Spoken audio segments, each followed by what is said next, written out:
Good morning and welcome to the Sunday service IBMC. This morning we're going to do a little bit meditation after that Dhamma Talk. So today we have our good friend Sai Maharjan. He's going to lead the meditation. After that, he's going to give a Dhamma Talk also. Sai, you can lead the Metta meditation right now. Okay, sure. Okay, good morning, everyone. I hope you have a good morning today. And it's always good to start our day with a little bit of loving kindness toward ourselves and others. And practice of loving kindness is not natural to humans because humans are more natural at taking revenge and holding grudge against other people. However, we know that when we forgive ourselves, when we forgive others, it is healthy because in one of my uh, classes, I talk about how anger can affect your health. It's fascinating. People studied anger and they found not getting angry, just thinking about anger can hurt your heart. So forgiving is the remedy. So without further ado, let's practice a few minutes of loving kindness meditation. It's a noble practice. It's also a sublime quality that we'll talk a little bit today. Wherever you're sitting, find a comfortable place to sit down. And if you're lying down, you can sit up and just give yourself little comfort. Put your foot grounded properly, and you can put your right palm on your left palm and keep your back upright. And when you're ready, slowly lower your gaze and close your eyes. And we'll start with loving kindness toward ourselves, and then we'll expand to other living beings. So when you're ready, gently close your eyes, and you're welcome to say it out loud, probably softly. If not, just you can repeat these words in your mind, and you can show sincere kindness, compassion, love toward yourself and others. And one request I would make is that try your best to mean what you're saying. Try your best to feel those positive and caring emotions toward yourself and others. Okay, whenever you're ready, please repeat these words gently and intentionally.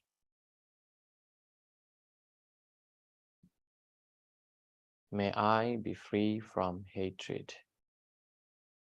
May I be free from anger. May I be free from jealousy and envy. May no harm come to me. May no trouble come to me. May I take care of myself happily. May I be well, happy, and peaceful. May I be well, happy, and peaceful. May I live in peace and harmony. May I live in peace and harmony. Like myself, my parents and caregivers, my grandparents and great-grandparents, my uncles and aunties, my brothers and sisters, my cousins, niece and nephews, all my immediate family members and distant family members, my friends and colleagues, my bosses and co-workers,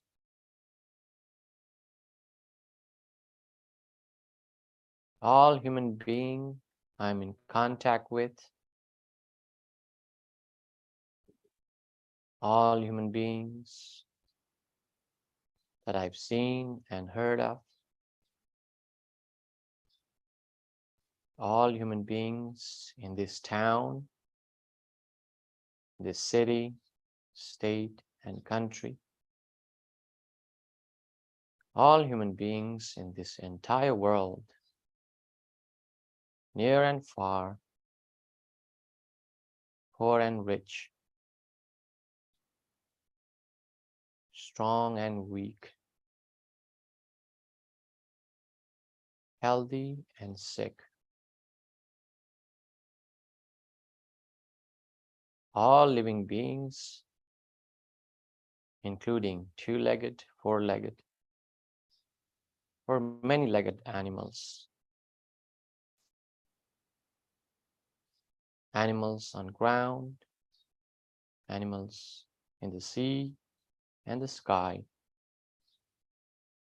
large and small, born and unborn, all living beings in this entire universe.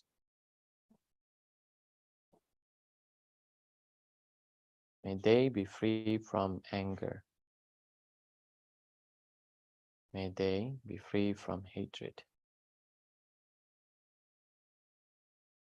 May they be free from ill will, jealousy, and envy. May no harm come to them. May no trouble come to them. May they all live in peace and harmony.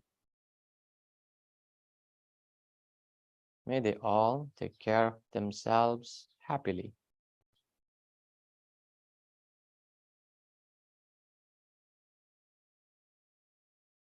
May they be free from suffering.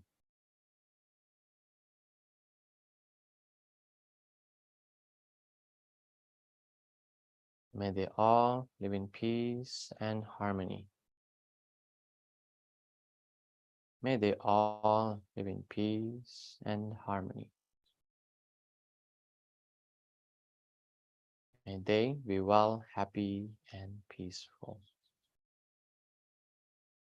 May they all be well, happy, and peaceful. May they all be well, happy, and peaceful.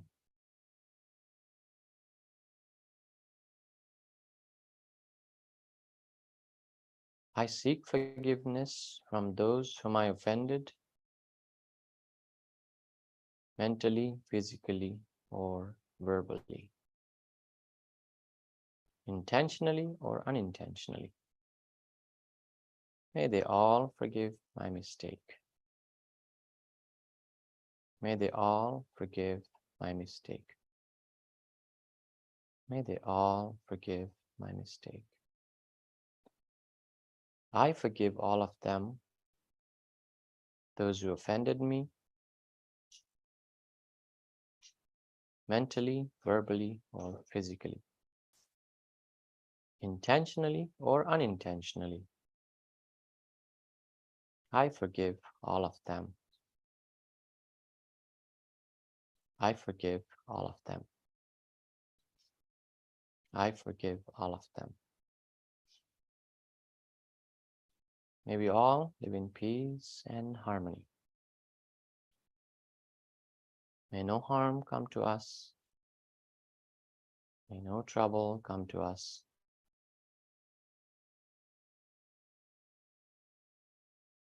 May we all be well, happy, and peaceful.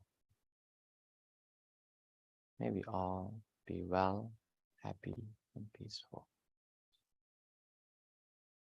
May we all be well, be happy, and be peaceful.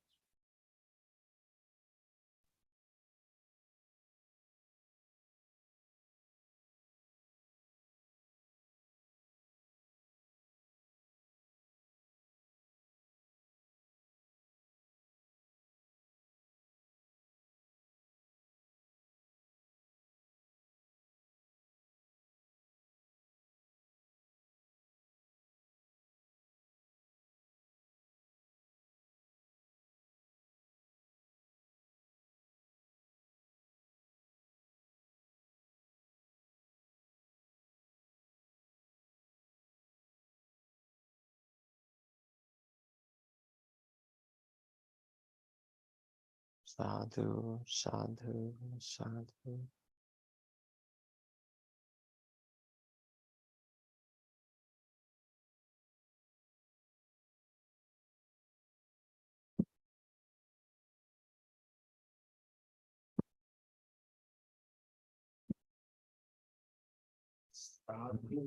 Sadhu, sadhu. Thank you, Sai, leading the meditation. Right now, you can start your Dhamma talk.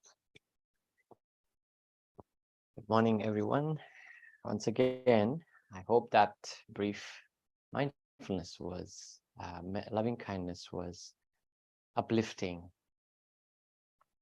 I felt that. I hope you felt that too.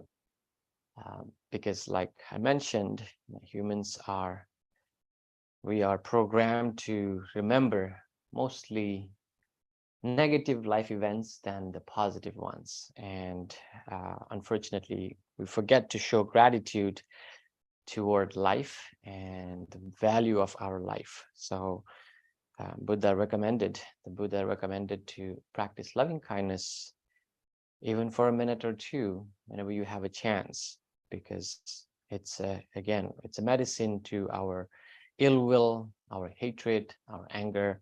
It cures a lot.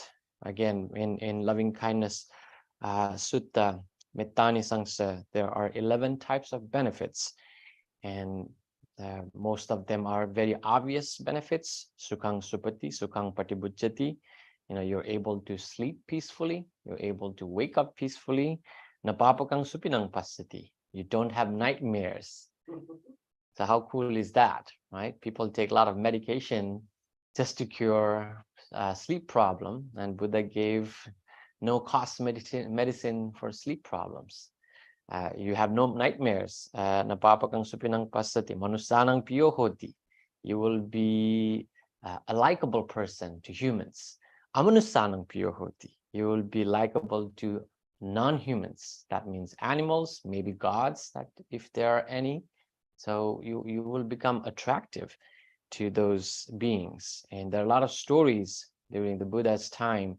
Some monks were very good at practicing loving kindness, and they were protected by non-human beings. So in other way, we have this famous saying, Dhammo havirakkhati dhammachari. The person who practiced Dhamma, when I say practice, it's not just discussion and talk, it's like applied in everyday life, is protected by the Dhamma. And this is it. There's no, you don't need a specific moment to, okay, when do I strike it? It's every day, every time you can. And my favorite one is Mokuwanno Vipasidati. You become a beautiful, handsome person. Who doesn't want that? And you can gain that just by simply practicing loving kindness. I hope that is good inspiration for anybody to think about it. Not so much for the benefit, the result of it, but itself is fulfilling. There's a joy in practicing Dhamma. And that's what in Dhammapada is Dhamma piti sukhang seti. People, those who rejoice in Dhamma, they tend to have a very peaceful day, peaceful life.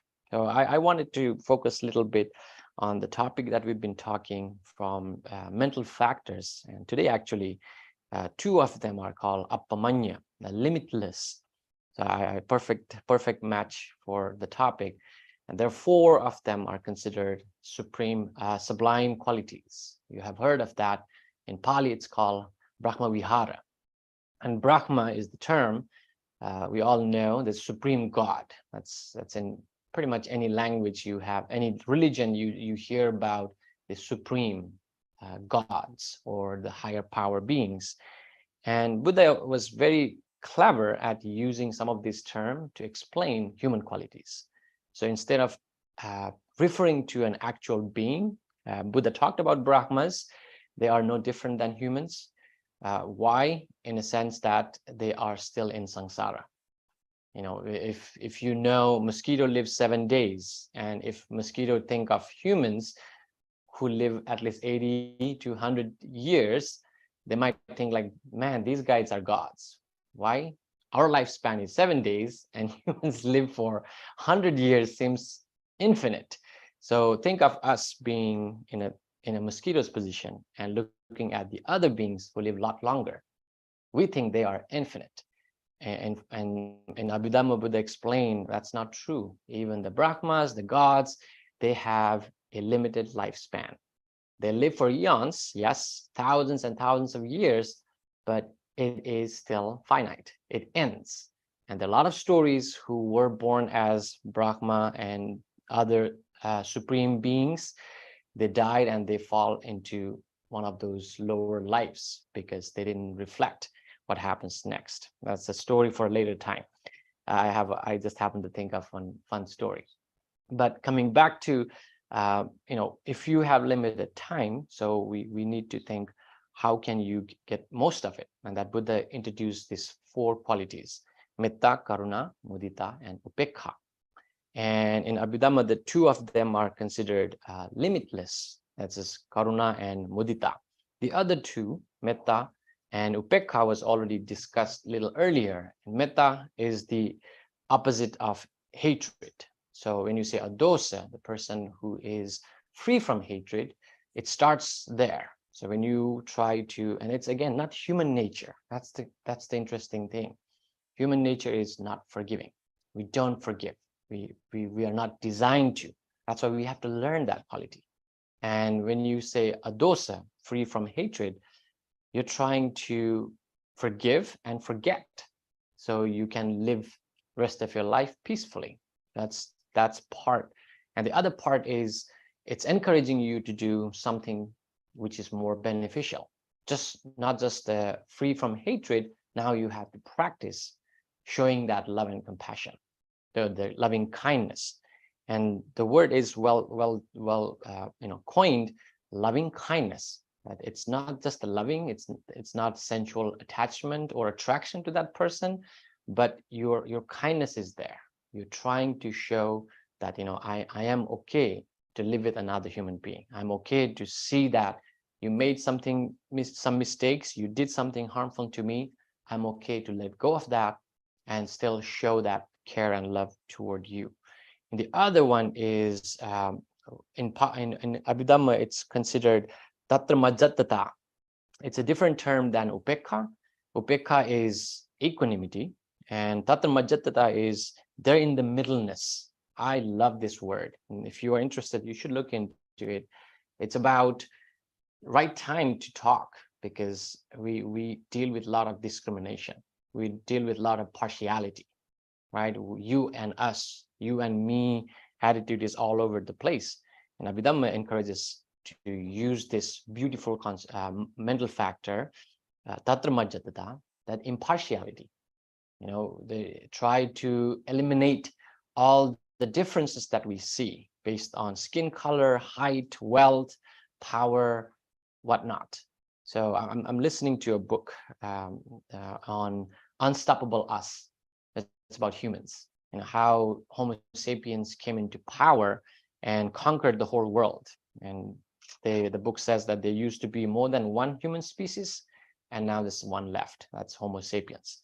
Long story short, it tries to tell you that we have humans, Homo sapiens. The translation is like a wise human. Are not very wise. They are intolerant toward differences. We cannot tolerate when someone is different than us. We don't want to share anything. And that's where we're divided so much. And Buddha advises us, well, if you are in the Dhamma path, not so much in general, if you are seeking how to make the best out of this human life, unfortunately, people waste their life in some random causes, just for the sake of politics, view, power, wealth. They waste their entire life not knowing human life is way more valuable than one of those ideas. So how do we cultivate impartiality? That acceptance, being okay with differences, being okay with changes is important. That's the tatra majjatata, similar to upekha. And the 2 other is karuna and mudita. And karuna, the Pali definition I've learned is paradukke sati sadhunang hadayang kampatiti karuna. It's little more than pity. It's little greater than empathy. We show, let's say you're walking by, I passed by a couple homeless people when I was driving here. When I see them, I feel bad for their life conditions, right? That's probably pity or some level of empathy. And karuna, compassion, that's the translation, is more than just having that sorriness in our mind. Compassion is you see somebody suffering, that's the cause. Someone's discomfort, someone's pain is the cause for your compassion. And what that does is that paradukhe sati sadhuna, when you see someone suffering, hadayang kampati, your heart feels it. There's an ache, and it doesn't stop there. Compassion is you see someone suffering and you are urged to do something about it. Now that makes a huge difference than just feeling sorry or sending a sorry message to somebody. It's more. And it doesn't mean that you go out there and save the world. If you could, good for you. You should do that. But at least we all can do something. And that's where I really like when I listen to His Holiness Dalai Lama's messages. He says that if you cannot do any better, stop doing any bad, right? If you cannot alleviate someone's pain, then stop causing more to those people. And we do that. We by verbally, that's what we do. We discriminate, we judge, we dismiss. When someone is telling I'm struggling with so and so, we dismiss, we judge. And part of my job, I train people in mental health first aid, trying to help them, not cause more stigma about mental health. So one thing I warn my class and my students every day is, if you don't know what to say, shut up. It's better not to speak if you don't know what to say right. So that's a way to show that compassion. It's not always about doing something, saying something. Sometimes not doing what you are tempted to, not saying what you're tempted to, could be the sign of your compassion, because your word, your action can hurt that person or make it a little more harder for them to get out of it. So compassion is more than just a word. It is about feeling that I want to do something to reduce that person's pain, either by verbally or by action. And in worst case, you cannot do nothing. You rather stop damaging more. And this happens more in our relationship. When you're with your partner, when you're with your friends and colleagues. If you want to be compassionate, there you go. That's your place to practice. If you live isolated, disconnected from humans, none of these Buddhist principles will be easy to practice. And that's why, and when people ask, I want to meditate, so I want to go to retreat and I want to stay away from the whole world. Good for you. You can try that. But remember, you have to come back to real life. Isolating yourself could be a good start, but mentally you should be prepared. When you see all these challenges, are you ready to face them? Because I've seen many cases, many examples, monks, lay people, they go on a retreat, very successful, did well. When they come back, the worse than they left. Because 10 days of quietness and silence, now back to the real life. And they have hard time. They lose patience very easily. So best place is you start here, when all these challenges are present. And when you face them, that's where you try to use whatever Dhamma you have learned, whether it is compassion, whether it is loving kindness, or impartiality. The last one I like to mention is the mudita, which we lack nowadays. And it could be cultural. Mudita is sympathetic joy. That means when someone succeeds, it gives you the cause for happiness, which is very rare, and people, especially sincere joy in other people to see you're succeeding, that is not present. And unfortunately, that's why we have to hide whatever you achieve, whatever you earned, gained, succeeded. It's not shared, and we only share when you are lost, pain, or suffering, and that is more welcomed. That is lack of mudita. Mudita is that when someone is progressing in their life, we are able to rejoice with them. We appreciate what they achieved, and that joy is it is practice. So all these four qualities, the sublime qualities, none of them are by innate to human nature. We are not born with those qualities. We may have tendencies, we may have some of those temperaments, but definitely we need to bring them out. We need to learn about it, we need to hear about it, and we need to know when I can use it. So today, just to uh, keep it short, and I hope the loving kindness meditation, I'll tell you one last thing, one last story, and I can conclude. These four qualities: loving kindness, compassion, sympathetic joy, and equanimity or impartiality. Buddha considered them as the Brahma. Why? It's not a human, it's the human, our mental factor. And Buddha equate these four qualities to the greatest being so far the people have known.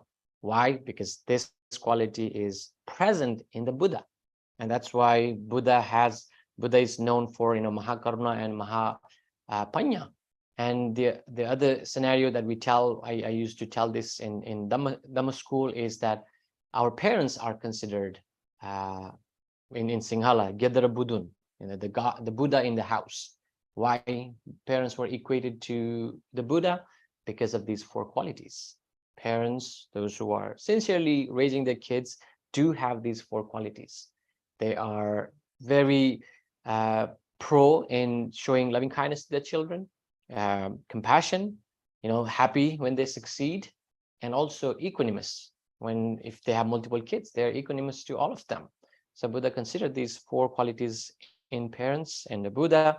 And my teacher, who lived for, I think, 89 years, whenever I come back from university to my temple, uh, he always gives me small Dhamma lessons. One of them, he said, was, our temple was near the beach in Sri Lanka, and that area was not very friendly.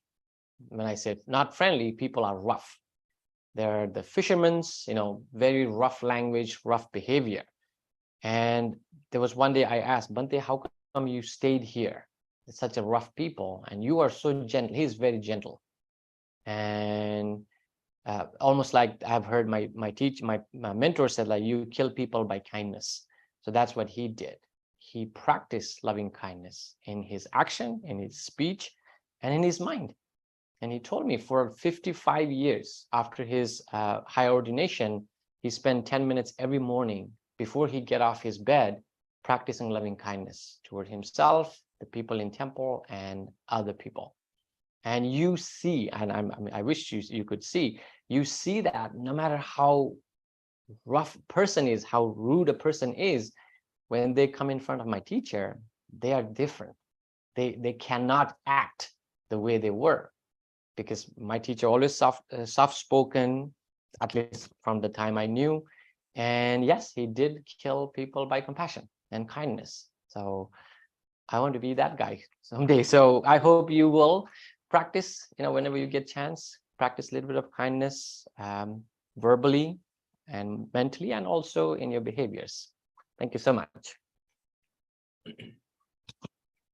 Thank you, Sai. If you have any question, any comment, you can share. We have a little time.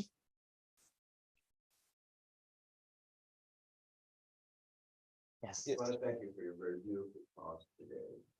May you very succinctly created what I love Buddhism, and I think the message is very fine, and you said it so beautifully. So thank you. Thank you.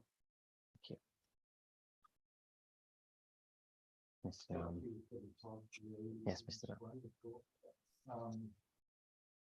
You spoke about the loving kindness today.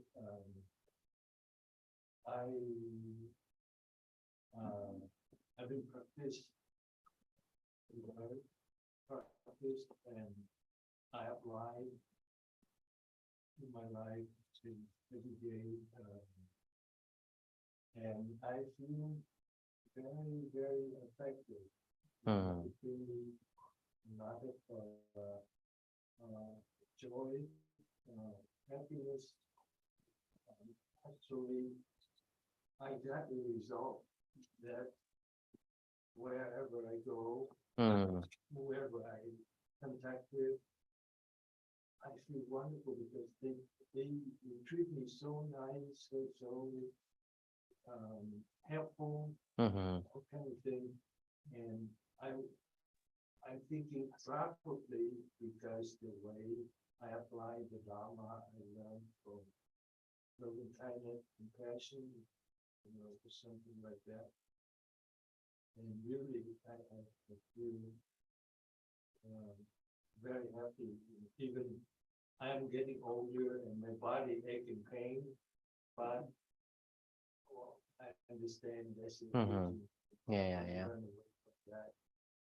Beside that, I feel quite peaceful. Not absolutely, not yet, but I feel quite peaceful, especially when I come here. With all the Dharma very close when if you come here. When I get out of here, because like you say, I have to deal with many people. Somebody more kind than the other people. But overall, I feel happy, I feel blessed when I practice and I contact with the people. So I'm so happy that yes, Mr. Nam. Yes, you what you shared is the living example. Take people of your age and you can just ask them how they feel. It's hard because unfortunately a lot of people are disconnected. They are distracted by the life drama. It's there, but it doesn't mean you have to suffer. It's your choice, and practicing kindness. Yes, I have felt that too when I've traveled in many states and many places. Wherever I go, because of my love to learn and teach Dhamma, it always paid very differently. It's this sincere, I love Dhamma.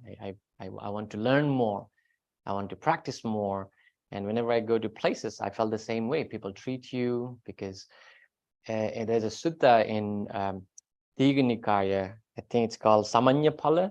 It was a very quick story, might connect how much Dhamma can change your life.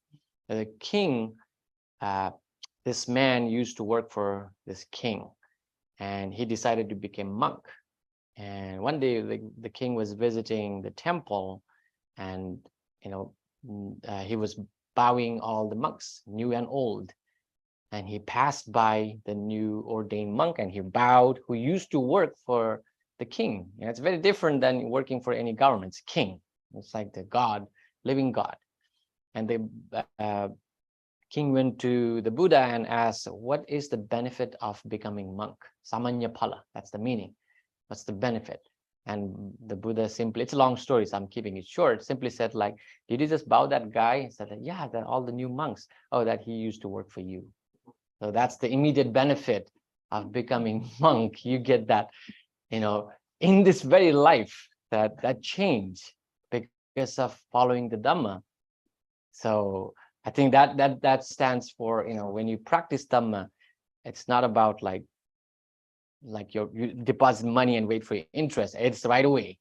It's right away. The result is imminent. You feel it and you mentally feel it. The society treats you differently and nothing changes. Your peace, your mind is in, you're living a meaningful life. So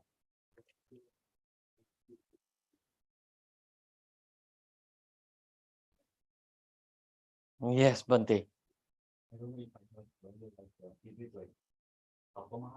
Appamanya. Appamanya, yeah, appamanya is the Pali word for limitless. Not appaman, appamanya. The second question is that, like in the Sutta Pitaka, it says like for suffering about right. So they are kind of like terms as a boundless, limitless. What I hear from the explanation regarding the Abhidhamma, like I don't know if I hear correctly, like the two factors, like considered as the limitless, and the other two factors are considered as limited? No, sorry, Bante. Yeah, good question. The categorizing is just Abhidhamma tries to make any redundant statements. So all four, Metta, Karuna, Mudita, and Upekha, they are all limitless because they were already mentioned in the previous category. In the Appamanya section, they only reported two. So they all are limitless. And why it is limitless, my understanding is you don't need to limit yourself when you practice these to yourself or others. Like when we did loving kindness, we try to expand beyond ourselves all the way across the universe. And that's how this Chaitasika work. The Chaitasika that you can expand above and beyond this, in Pali, like, this whole Chakavala, right? The universe. And that's why it is considered limitless. It can capture, or it can be spread to all part of the world. And it's a type of meditation.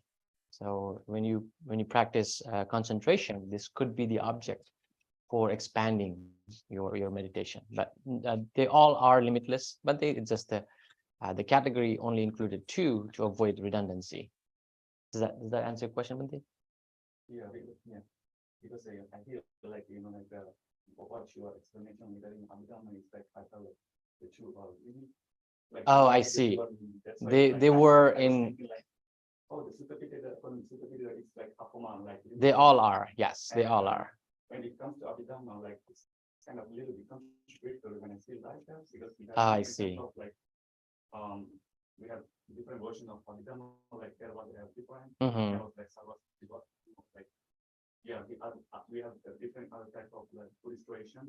They also have a different version of Abhidhamma. So I Yes, just want to yes. feel like if there is any contradictory between No, again, so the book I referred to is Abhidhammatta Sangaha. When it says it's a compound summary of Abhidhamma, which by itself trying to reduce the words, and Abhidhammatta Sangaha original is just a few pages, right? It's just a few pages of description on Chitta Chaitasika Rupa Nibbana that try to almost like get this the essence of Abhidhamma in all 7 books and put it in one place. So Bhante Anuruddha composed this book. His attempt was to reduce redundancy and help people to learn. And it's a little complex because it tries to avoid any repeating.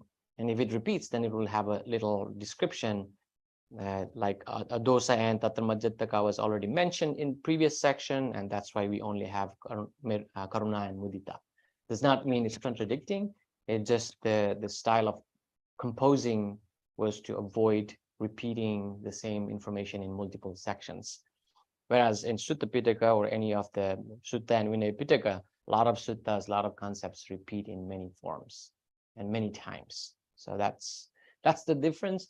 And I know there are a lot of schools of teaching, but one thing it's consistent across all the schools is maybe the numbers are different, but some of these fundamental teaching remain consistent.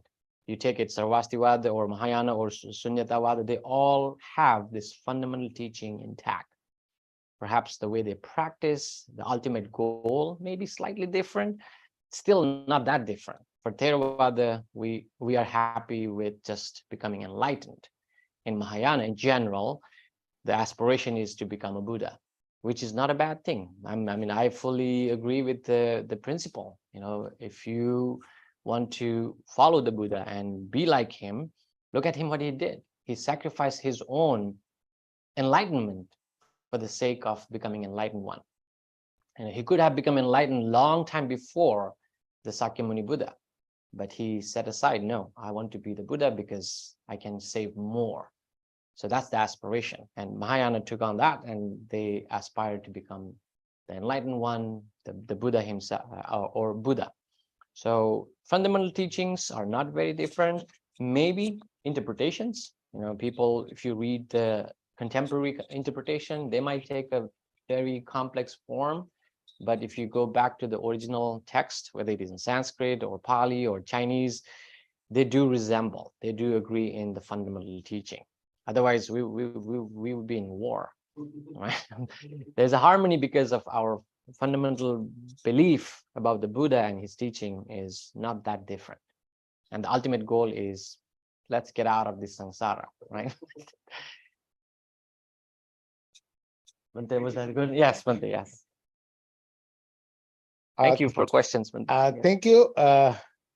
Is anybody's in any question? No.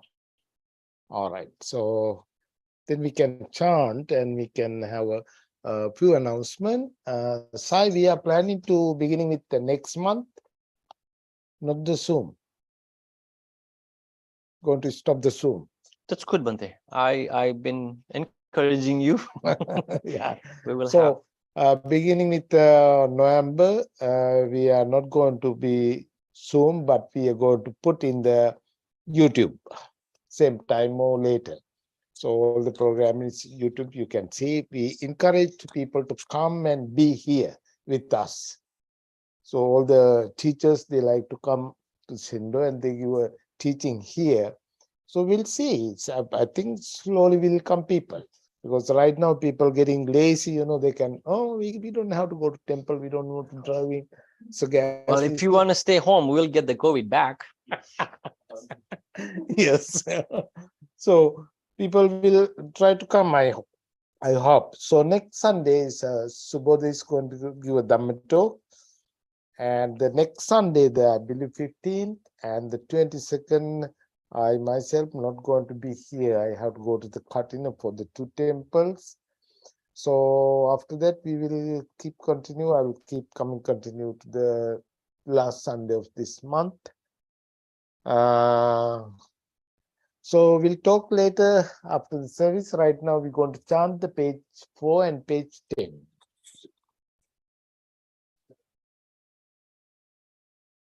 Yes, we are. Mr. Nam is contact the Sanata Vihari. Yeah. Yes, he's around LA right now, and he like to come and give a talk the November 12, which is Sai's day, second Sunday. So we can change Sai, correct? Yeah, Bante. Yeah, We no can move problem. it to If third. I will talk to Sanata Vihari, and if it's confirmed, definitely he's come to. We will change the Sai. We can go to the next month or next week or whatever. We have contact with you, Sai. Sure, Bante. All right. So I hope he will come and he like to come and give the talk, Sanata Vihari, because he was, growing LA next to our temple somewhere, 8th Street. That's the reason he like to come here mostly. He went to the school around here, he know everything around this area except the temple. So he like to come here. He personally talked with me many times, Bhante, I like here because I grow here. When my childhood time, I was going to the Barando school, so many places he's talking. So we'll see. I did not contact with him. He's around here, I know. I will contact and I will arrange about that. So we'll chant the page 4 and page 10.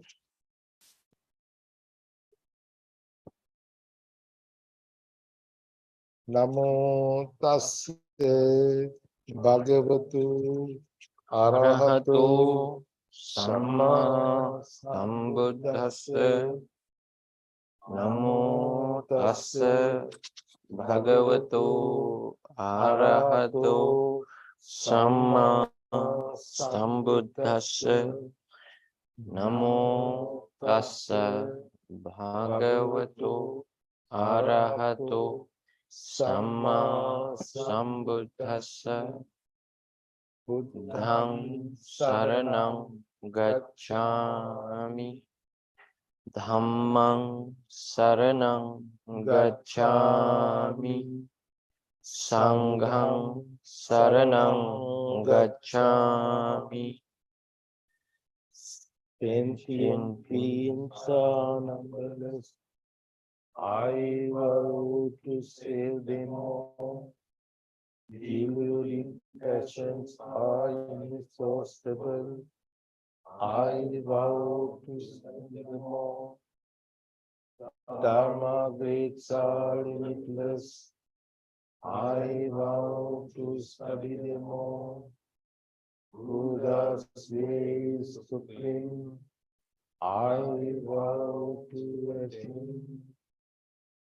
May we suffering ones be suffering free, and the faith of jealousy may the beings adoring thee, heaven the simplified at thee.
Thank you again for everybody. So we have tea and cookies. Yes, I don't think so anymore announcement. So thanks, I being with us here. I think you can eat something after the service. So thank you again for everybody. By the power of the Buddha, Dhamma, and the Sangha, you all be well and happy. Sadhu, sadhu, sadhu.